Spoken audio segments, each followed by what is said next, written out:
In your free time, you come and hang out, and do you know all these people, or you just all kind of congregate?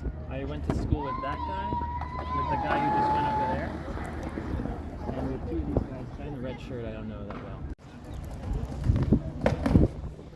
I want to get comfortable in San Francisco, and hopefully become a career eventually. Like something visually creative? Yeah, because I went to design school, or like art school, but now I'm working food service.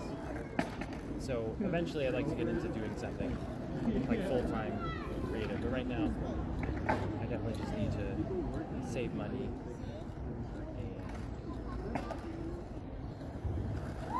just get more comfortable and save money.